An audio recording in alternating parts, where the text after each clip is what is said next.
이제 영존하시는 아버지 평강의 왕이라는 제목으로 함께 말씀을 나누도록 하겠습니다. 자, 우리 옆에 계신 분들에게 메리 크리스마스 우리 한번 다시 인사할까요? 메리 크리스마스. 그리고 말씀으로 은혜 받으십시오.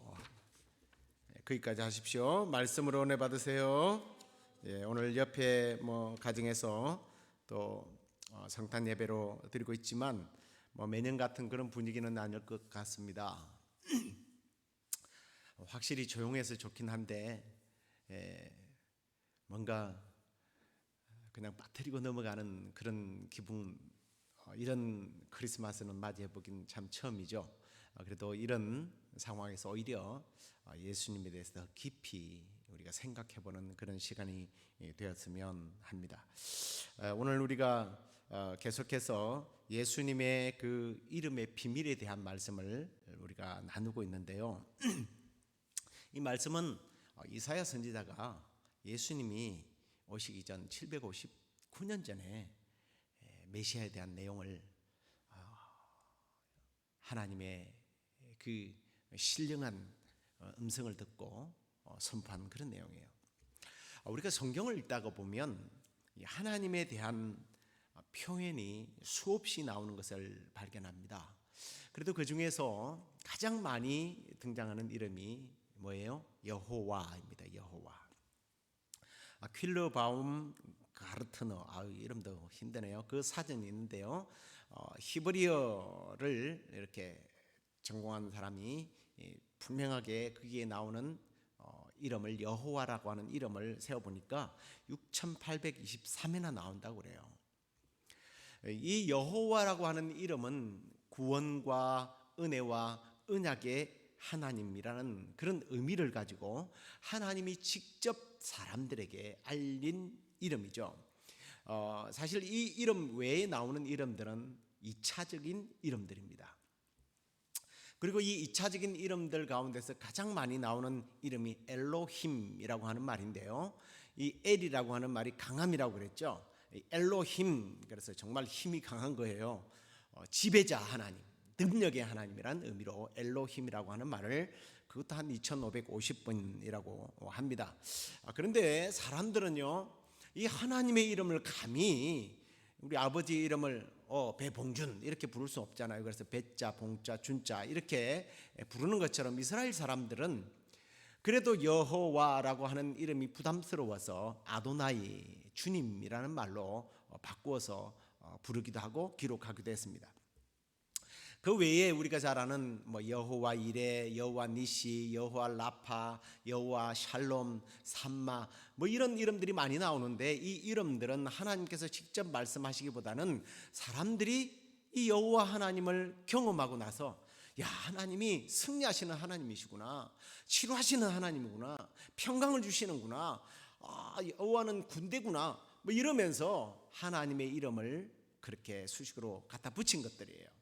이런 이름들이 수없이 등장합니다. 자, 하나님은 분명 한 분이신데 이렇게 많은 이름들이 있었어요. 자, 그런데 오늘 우리가 지금 살펴보고 있는 이 이름은 하나님의 이름이 아니라 하나님의 아들 독생성자 예수님을 이렇게 보내시면서 하나님께서 이사야의 입을 통해서 그 아이의 이름은 이렇다, 사실은 이름이라기보다는 그가 어떤 활동을 할 것인지에 대해서 계시한 그런 내용이에요. 자, 그분을 우리가 함께 나누었는데요. 첫 번째 이름이 기묘자라고 그랬죠. 놀랍다, 정말 놀라운 분이시다. 그 다음에 모사, 이건 상담자라고 그랬습니다. 놀라운 상담자죠. 근데 중요한 건 말은 잘 들어주는데 마음은 편안한데 문제가 해결되지 않으면 그 무슨 소용이 있겠어요? 그러니까 문제를 해결하시는 하나님, 신이라는 의미로 바로 전능한 하나님. 그리고 또 이제 오늘 우리가 함께 나누는 하나님은 영원한 하나님이라는 뜻이에요. 영존하시는 하나님. 이게 아비 아들이라는 말인데 예수님께서 영원히 함께하는 아버지로 오신다는 의미예요.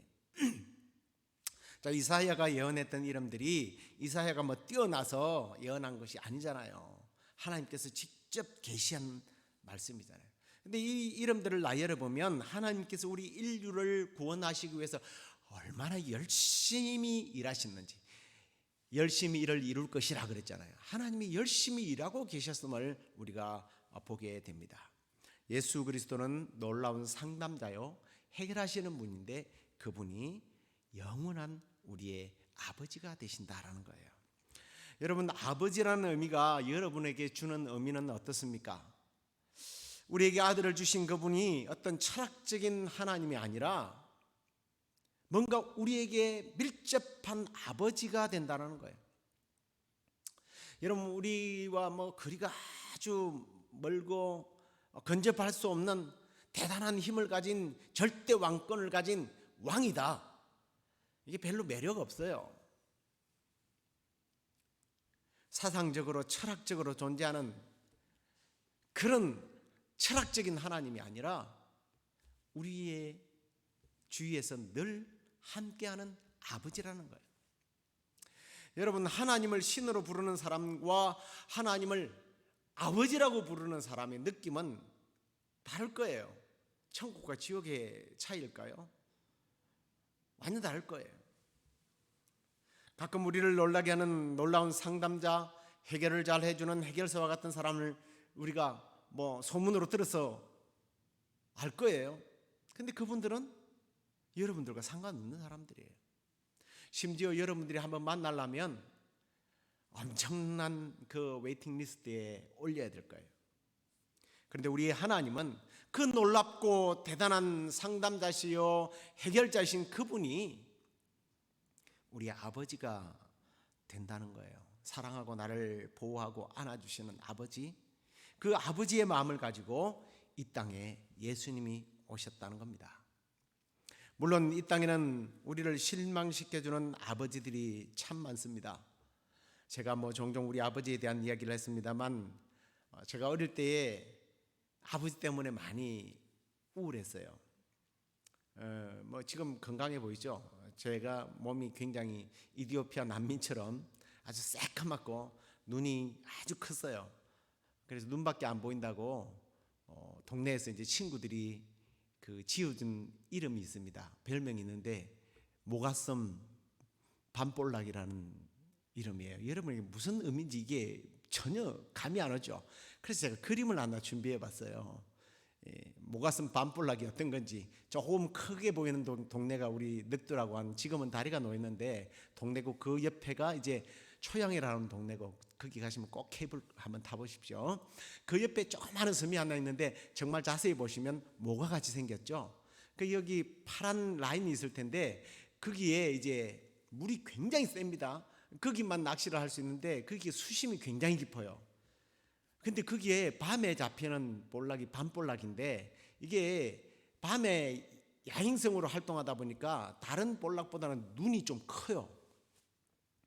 제 생긴 것보다 눈이 이렇게 왕방만큼 크다고, 시커멓고 크다고 모가슴 밤볼락이라고 하는 별명을 가졌습니다. 네. 근데요, 제가 초등학교 3학년 때부터서 이제 아버지가 저 섬 주위를 돌아다니면서 때로는 한 3시간, 4시간 걸리는 곳까지 이제 노를 지어서 아버지와 함께 낚시를 하면서 살았습니다. 요즘처럼 취미로 낚시하는 게 아니에요. 그거 이제 치우세요.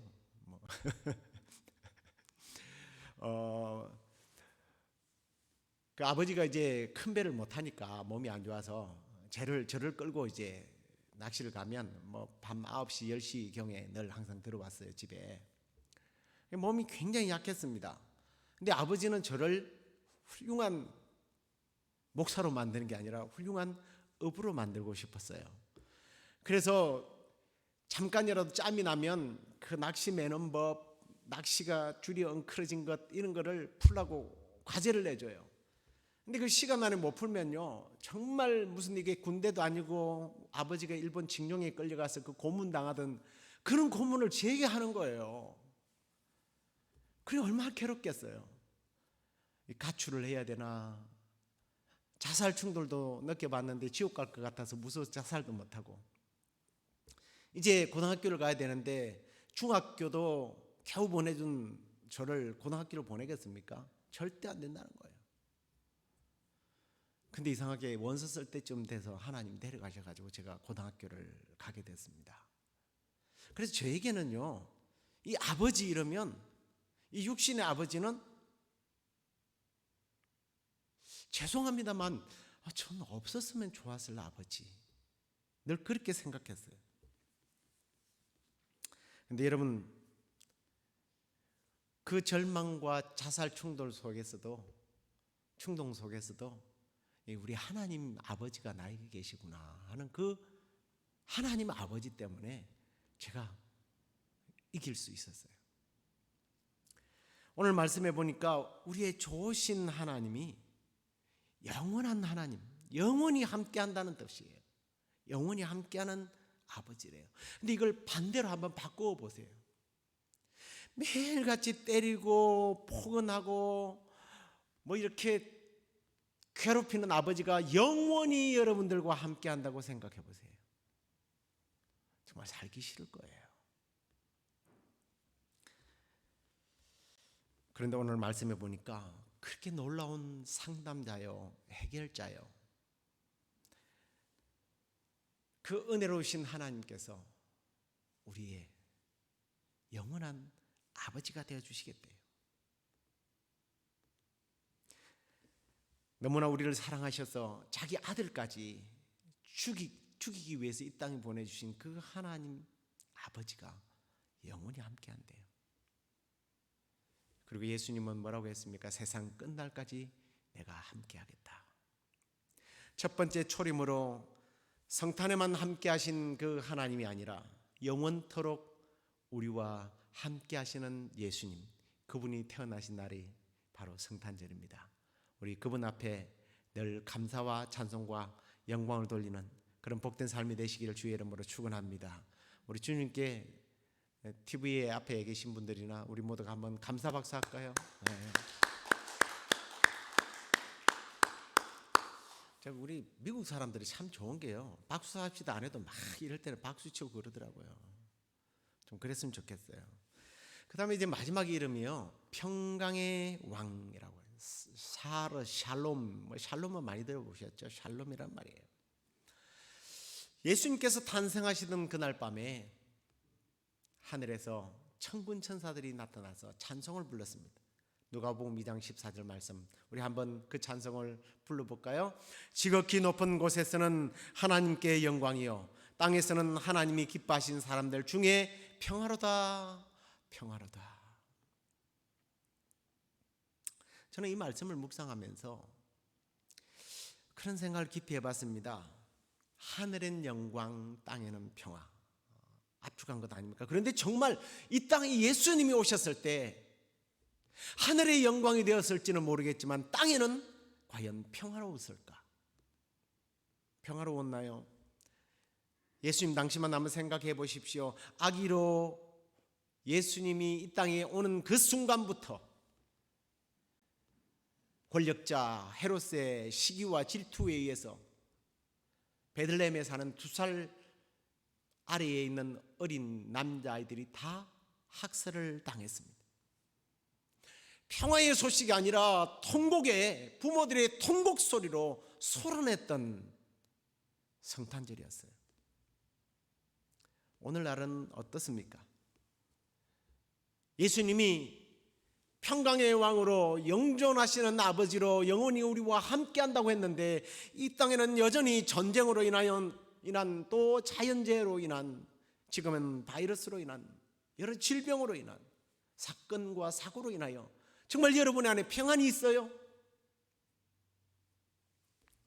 그런데요, 여러분 오늘 이 말씀 다시 한번 보십시오. 2장 14절 다시 한번 보여주시기 바랍니다. 여러분 이 말씀을 잘 보십시오. 하늘에서는 영광, 땅에서는 평화가 있어요. 근데 이유가 있어요. 그게 뭐예요? 기뻐하신 사람들 중에 평화예요. 그냥 하늘엔 영광, 땅에는 평화가 아니에요. 무슨 말씀인지 감이 좀 잡히십니까? 예수님이 이 땅에 다시 오실 때까지 수많은 고통들이 있을 거예요. 그 고통들로 인하여 괴로워하고 눈물 흘리고 탄식할 겁니다. 아니, 예수님이 예언한 대로 보면 점점 심해져요. 여러분이 이 땅이 평화가 오도록, 이 땅이 좋아지도록 아무리 기도해 보세요. 이 땅은 평화로워질 수 없어요. 좋아질 수 없어요. 더 악해져요. 난리는 점점 더 날 거예요. 사건 사고는 더 많이 날 거예요. 그래도 기도해야죠.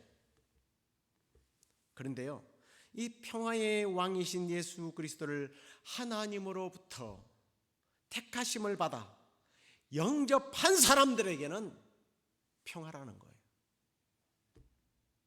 예수 믿는 사람들은 그렇다면 아무런 전쟁과 강도의 위협이나 질병이나 자연재해와 같은 그런 사건 사고를 전혀 겪지 않는다? 아니에요. 예수 그리스도를 영접한 사람에게도 상황과 환경은 계속해서 우리를 괴롭히고 흔들고 포기하게 만들 거예요.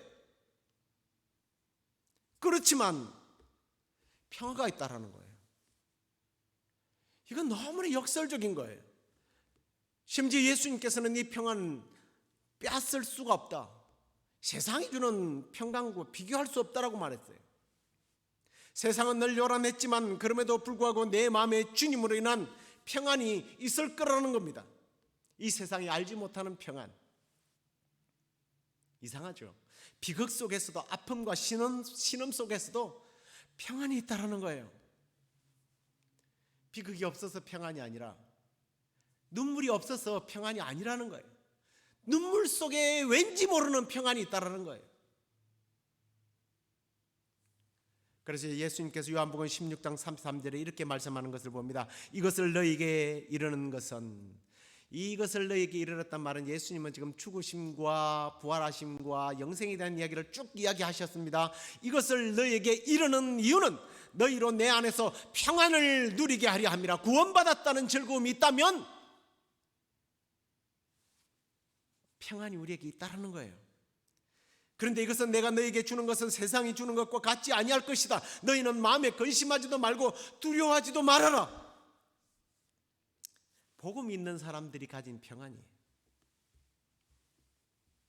그리고 요한복음 14장 27절에도 이렇게 말씀하셨네요. 평안을 너희에게 끼치노니 곧 나의 평안을 너희에게 주노라. 내가 너희에게 주는 것은 세상이 주는 것과 같지 아니하리라. 너희는 마음에 근심하지도 말고 두려워하지 말아라. 환난을 당하나 담대하라는 말씀을 하면서 이런 말씀들이 섞여서 여러분 한번 묵상을 해보십시오. 세상에서는 환난을 당하지만 담대해라는 거예요. 세상을 이기신 주님이 함께하니까, 세상이 주는 평안과 기쁨과 비교할 수 없는 것들을 주니까.